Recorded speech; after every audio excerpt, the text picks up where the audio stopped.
This month's Nude Wine Club is something close to my own heart. 3 Italians, heroes of Italy, and I would always say that I was Italian in a former life because the wines are so amazing, the food is so amazing, and I feel like that's what I should have been. So the 3 wines that we have here are a Nerello Mascalese, that's from Sicily. We have Valpolicella Ripasso, that's from the Veneto, and then we have Chianti, and that is from Tuscany. So we've chosen these wines because, first of all, they're amazing, but they really are quintessentially Italian, and they're a great showcase of how amazing Italian wines are. So just a couple of things about what we have here.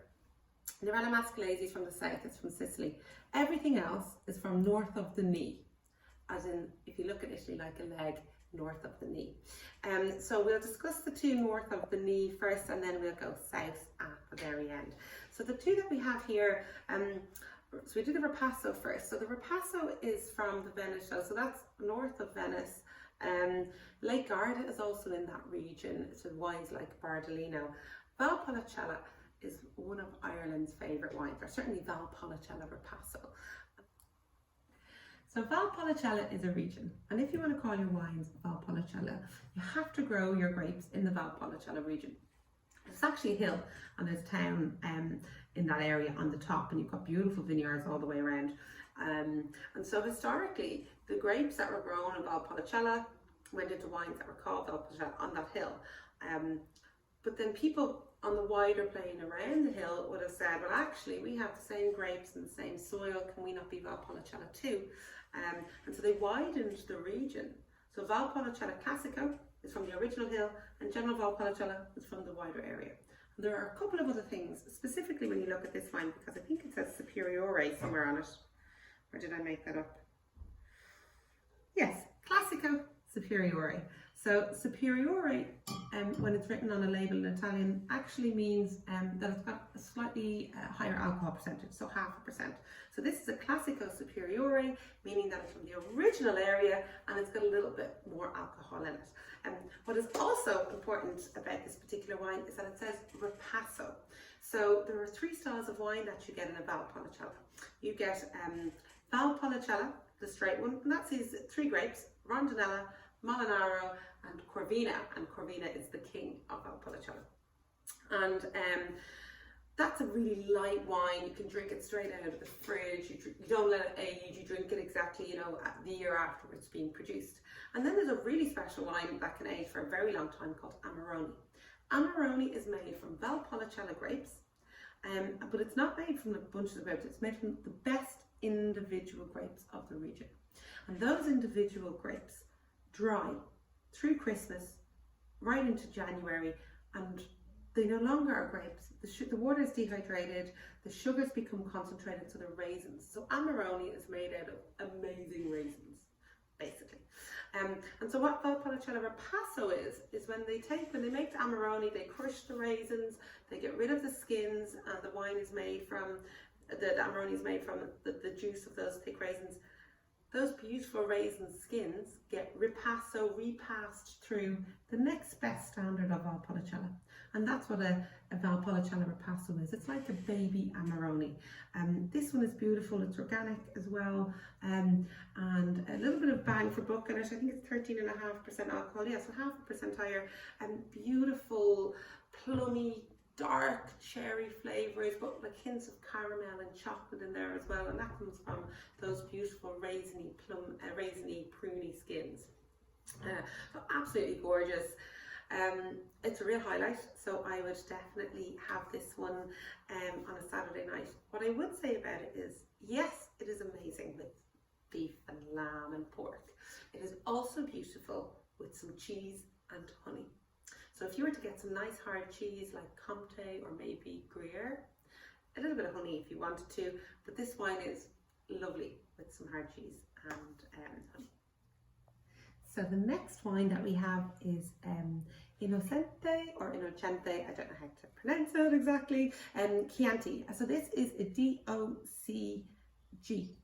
So when you look at Italian wines, and so underneath Chianti Collisensi here, it says Denominazione di origine controllata e garantita. That is the highest standard of wine that you can get in Italy. So this particular one, it's brilliant because it's 2016 vintage. It's a little bit older. So you're looking at a wine that's now 6 years old. And it's really unusual because most of the wines we drink now, this is a great example of the Norella Mascalese. It is 2020. They're only going to be 1 or 2 years old. So when you have a wine that's 6 years old, first of all, it's quite unusual. Normally they're really expensive. And when they're more mature, you're paying for someone else to have aged them for you. This one is excellent value at €20. And what you get when a wine becomes a little bit older is that rather than the flavours or the colour of the wine be dark purple or dark red, it kind of moves into this kind of, it's called brick brown is the technical wine term. But if you think that like wines taste like the colour they are, so this gorgeous plummy wine, the Ripasso, it's kind of that dark red fruit flavours. When the wines change into those brick brown colours, if you think what's the colour like that, or what foods are that colour, coffee, chocolate, caramel. This one you also get lovely kind of herbaceous notes, thyme and rosemary. The grape in Chianti is Sangiovese. So Sangiovese, the guys in Italy, or the guys in Tuscany will tell you, is the king grape of all of Italy, even the king grape in the world. Going up against Barolo, the grape of Barolo is Nebbiolo. So this particular wine is absolutely beautiful, made in Chianti. It's a Sangiovese. It's more traditional style, so there are a couple of other local grapes that get mixed into this. They don't need to declare it because they've made it to the minimum threshold of how much Sangiovese you need in it to call it Chianti.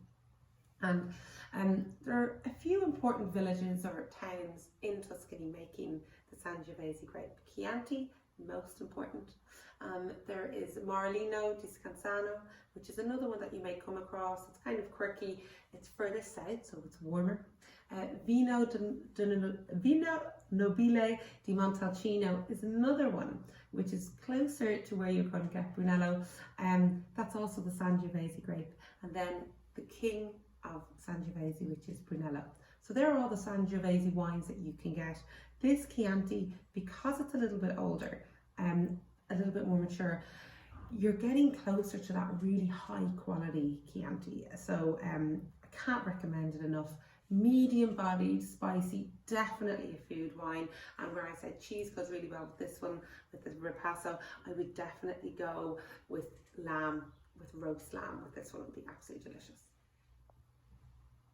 The final wine in your October box of wine is Norella Mascalese from Sicily. There are two famous grapes from Sicily, Nero d'Avola and Norella Mascalese. And Norella Mascalese is it's grippy, it's dry, it's medium bodied, whereas Nero d'Avola is often compared to a Shiraz, which is big, juicy and spicy. This is definitely a little bit more restrained, but it's definitely got a lot of tannin, so it's perfect with a little bit of food. And it's a really interesting one to compare to the northern Italian ones because they're a bit beefier. As a southern Italian one, southern Italy offers amazing value for money. I think some of the best that you can get. And the Norella Mascalese is just a great one. It's often compared to Pinot Noir, certainly when it's made up in Mount Etna. This is made by one of the cooperatives. They do a really, really brilliant job just in terms of good value for money, a really good Tuesday night wine. For me, I'd have this one with something that has a tomato-based dish. Now, I know it's pretty cheesy to say lasagna or spag bol, but definitely a tomato-based dish would be really nice, a margherita pizza, because you really taste those kind of cherry red flavours, kind of that bit of tomato leaf, and also just pepperoni pizza would be really nice with it, something like that. So Norella Mascalese, a really fun complement to what are two of the greats from Italy.